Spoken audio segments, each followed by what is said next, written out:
তোমার সাথে ওই লোকটার কি সম্পর্ক?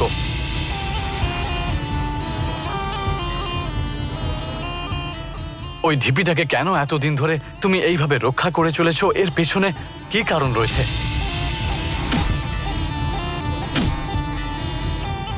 আর ওই বয়স্ক লোকটা নন্দিনী নন্দিনী বলে সব সময় কার খোঁজ করে? নন্দিনী কে? কি তার পরিচয়?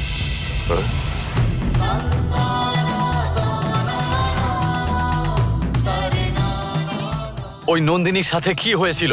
ওই বয়স্ক লোকটার সাথেই বা কি ঘটেছিল? অতীতে যদি কিছু ঘটে থাকে তা তুমি তোমার মনের মধ্যে চেপে রেখে কেন কষ্ট পাচ্ছ? আমাকে সবকিছু ঠিক করে বলো বাবা, কি হয়েছিল বলো আমাকে। বাবা, তুমি আমাকে কেন কিছু বলতে চাইছো না? অরুণ,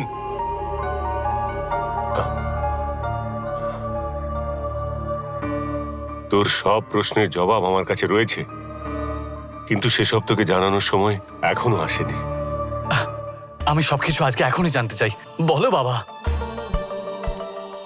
তোর সবে বিয়ে হয়েছে অরুণ, একটা নতুন জীবন শুরু করতে চলেছিস তুই। এখন এসব কথা ভেবে তুই অকারণ চিন্তা করিস না বাবা। বাবা, তুমি কি হয়েছিল বলো না আমাকে। অরুণ দেখ, অতীতে যাই ঘটে থাকুক না কেন, তুই তোর বাবাকে বিশ্বাস করিস তো? চুপ করে আছিস কেন? আমার উপরে তোর বিশ্বাস নেই? বিশ্বাস আছে বাবা। তাহলে এই বিষয়টা এখন আর বাড়াস না, তুই এখন যা।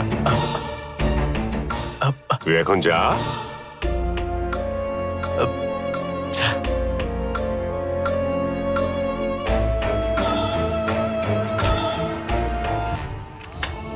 ওই নন্দিনীর সাথে কি হয়েছিল?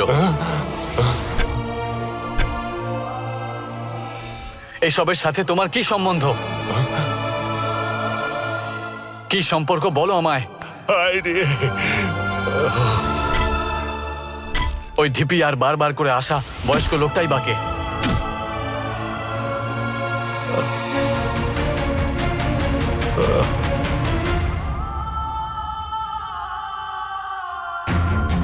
ওই নন্দিনী কে?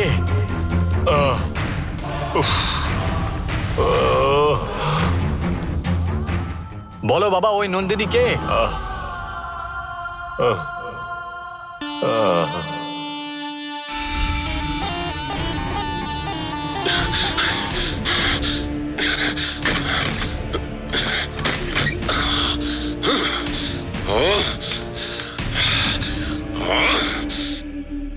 আরে দূর, ছি,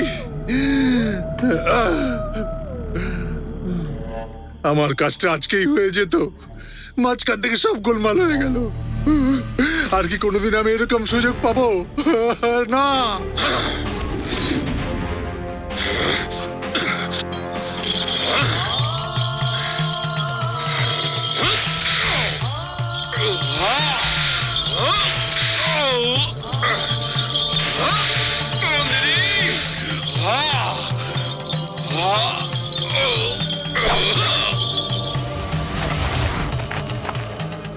আমার পরিবারকে যে ধ্বংস করেছিল, তার পরিবারকে আমিও ধ্বংস করে দেবো সেটাই ভেবেছিলাম, কিন্তু সেটা আমার পক্ষে সম্ভব হলো না।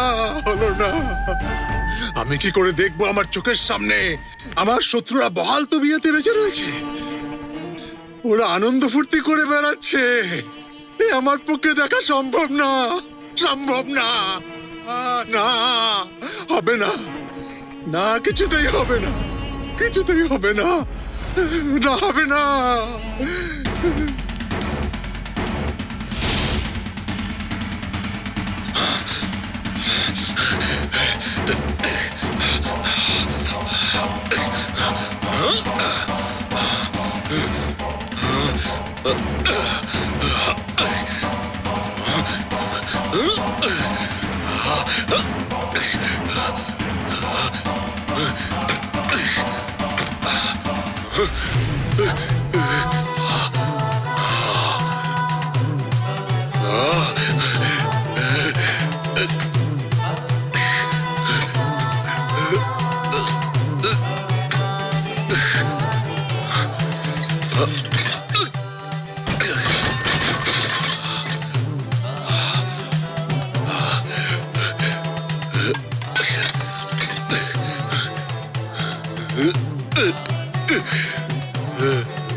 মা, মা, মাতা, আমাকে মাফ করে দাও মা, আমাকে ক্ষমা করো। আমি শুধু নিজের কথাই ভাবছিলাম। কয়েক মুহূর্তের জন্য আমি তোমার কথা ভুলে গেছিলাম মাতা। আমি অনেক বড় ভুল করে ফেলেছি মা। আমি ভেবেছিলাম যে আমি আমার লক্ষ্যভ্রষ্ট হয়ে গেছি মাতা। এখন আমি তোমার দর্শন পেয়েছি মা। আমি আবার আমার হারানো শক্তি ফিরে পেয়েছি মা। তুমি এতদিন ফটোর মধ্যে ছিলে মা। মা, সেটা যথেষ্ট ছিল, কিন্তু বাইরে বেরিয়ে আসা খুব দরকারি মা। এই ধর্মযুদ্ধে তোমাকে সামনে থেকে দাঁড়িয়ে থেকে আমাদের পথ দেখাতে হবে মা। এই ধর্মযুদ্ধে তোমার জন্য আমি নিজের প্রাণও দিতে রাজি আছি মা। আমাদের সাথে যারা অন্যায় করেছে তার শাস্তি ওরা কবে পাবে? আর কতদিন এই প্রতিহিংসার আগুনকে আমার মধ্যে জ্বালিয়ে রাখবো মা? বলো। যখন তুমি বেরিয়ে আসবে মা, তখনই এই অগ্নিপর্বত ভেঙে পড়বে। এসো, এসো, ওঠো মা। কখন তুমি আসবে বলো মা? তোমার আসার জন্য অপেক্ষা করে আমি অধৈর্য হয়ে পড়েছি মা। ওদের শাস্তি দিচ্ছ না বলে ওই পাপীরা এখনো নিঃশ্বাস নিয়ে চলেছে মা। বাইরে এসো, বেরিয়ে এসো মা, তাড়াতাড়ি এসো, এসো মা।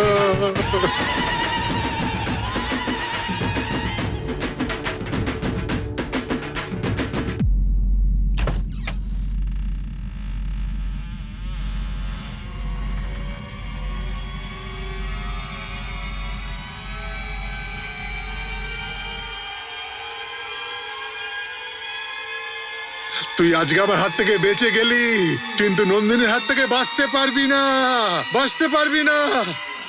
নন্দিনী তোদের মারবেই।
এই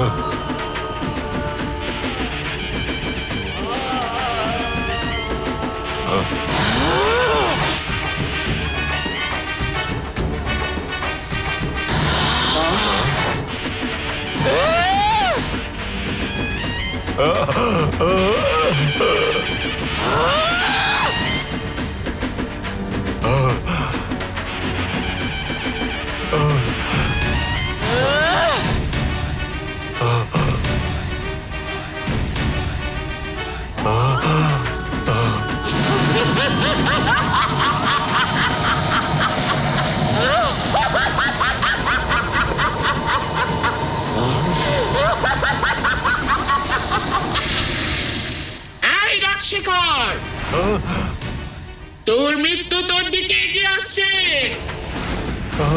তোর পাপের ফলে তোর পরিবারের ধ্বংস হবে, কেউ তোকে উদ্ধার করতে পারবে না। এই কলিযুগে তোকে সব হিসাব মেটাতে হবে। এটা কলিযুগ, তুই যা পাপ করেছিস তার হিসাব তোকে দিতে হবে। তোর হিসাব দেবার জন্য আমি আসছি তাড়াতাড়ি। যদি বাঁচতে পারিস বেঁচে কথা, তোকে মরতে হবে।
স্বামীজি,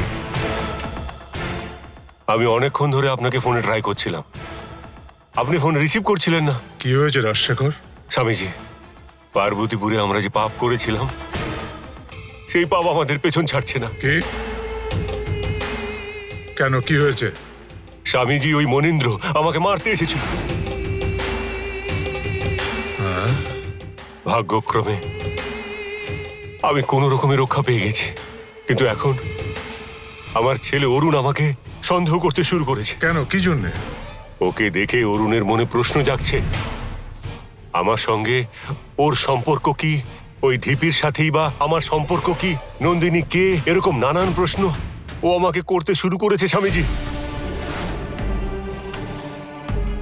কেন, তুমি কি বলে দিয়েছো? না স্বামীজি, আমি ওকে বলিনি কিছু। আমার উপরে ওর এত শ্রদ্ধা, বিশ্বাস, সেখানে কি আমার ভুলের কথা আমি ওকে বলতে পারি?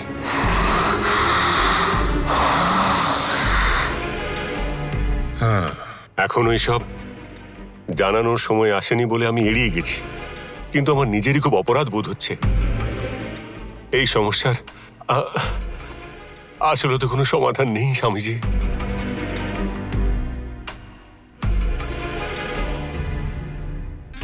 আমার নিজেরই পায়ে আমি নিজেই কুড়ুল মেরেছি।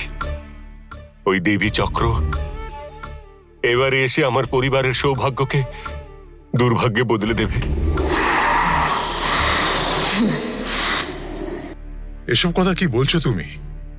এত ভয় পেলে কি করে চলবে? যে বড় ভুলটা করেছো সেটা ভোলার জন্যে তুমি কোনো মনুষ্য শক্তির উপরে ভরসা করোনি, বরং আমার মন্ত্র শক্তির উপরে ভরসা করেছো। আহ,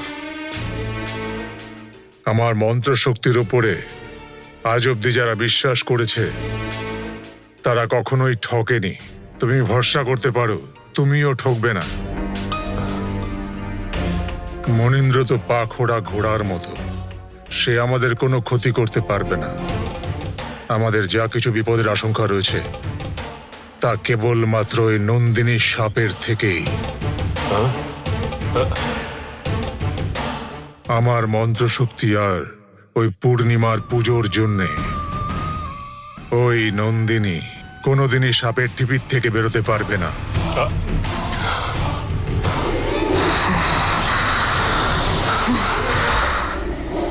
আমাদের সামনে এখন যে শক্তি রয়েছে তা তোমার কোনো ক্ষতি করতে পারবে না। তুমি সেরকম শক্তির সম্বন্ধে চিন্তা করো না, নিশ্চিন্ত থাকতে পারো। তোমার সহায়তার জন্যে আমি সর্বদাই তোমার পাশে থাকব। যতক্ষণ আমি রয়েছি ততক্ষণ শুধু তুমি কেন, তোমার ছায়াকেও কেউ কোনো ক্ষতি করতে পারবে না।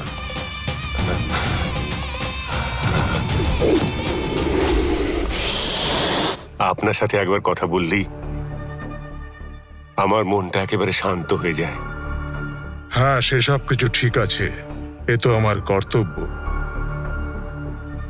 এখন তুমি নিশ্চিন্তে ঘুমিয়ে পড়ো।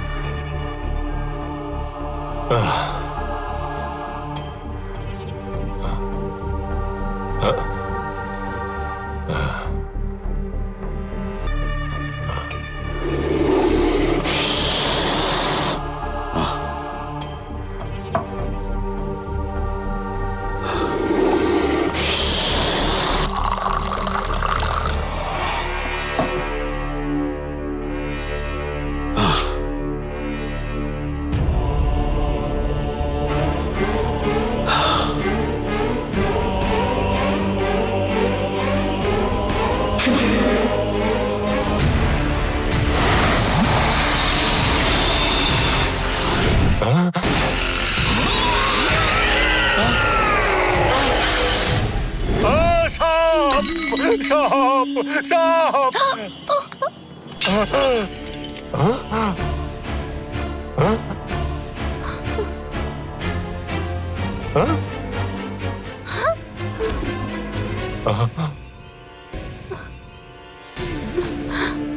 তুই এখানে কি করছিস মা?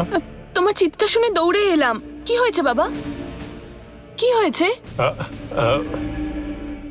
ও কিছু না মা, জলের গ্লাসটা হাত ফসকে পড়ে গেছে।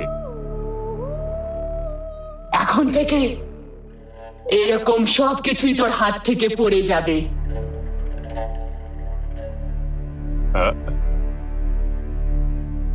গঙ্গা, হুম? তোকে আমার জন্য একটা কাজ করতে হবে মা। কি বলো বাবা? অরুণ আর আমার মাঝে আজ পর্যন্ত কখনো ভুল বোঝাবুঝি হয়নি, কিন্তু এখন সে যে প্রশ্নগুলো করছে আমার পক্ষে তার জবাব দেওয়া এই মুহূর্তে সম্ভব নয়। সেই কারণেই হয়তো ওর মনে আজ খুব দুঃখ হয়েছে।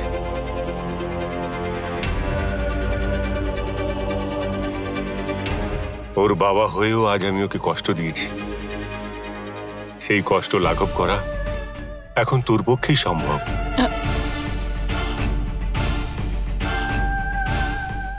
অতীতে যা ঘটে গেছে তা নিয়ে ও যাতে আর বেশি মাথা না ঘামায়,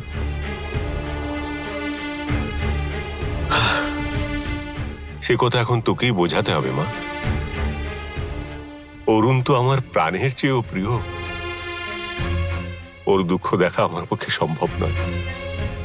আজ অব্দিও আমাকে সন্দেহ করেনি।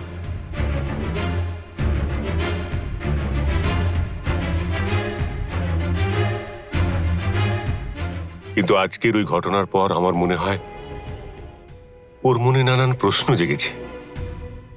এমন প্রশ্নটা জাগা স্বাভাবিক, কিন্তু এখন আমি উত্তর দিতে পারছি না। এই সময় তোকেই দায়িত্ব নিতে হবে। ওর পাশে থেকে ওকে বোঝাতে হবে মা। তুমি চিন্তা করো না বাবা, আমিও তো এখন এই পরিবারেরই এক অংশ। যা ন্যায়সঙ্গতভাবে হবার তা ঠিক হয়েই যাবে। তোমার আমাকে এত কিছু বলার দরকার নেই বাবা। আমি আমার কর্তব্য যেমনভাবে পালন করা ঠিকই করব। ধীরে ধীরে তুমি সব দেখতে পাবে। তুমি একদম চিন্তা করো না, আমি সব সামলে নেব। অনেক ধন্যবাদ গঙ্গা। না বাবা,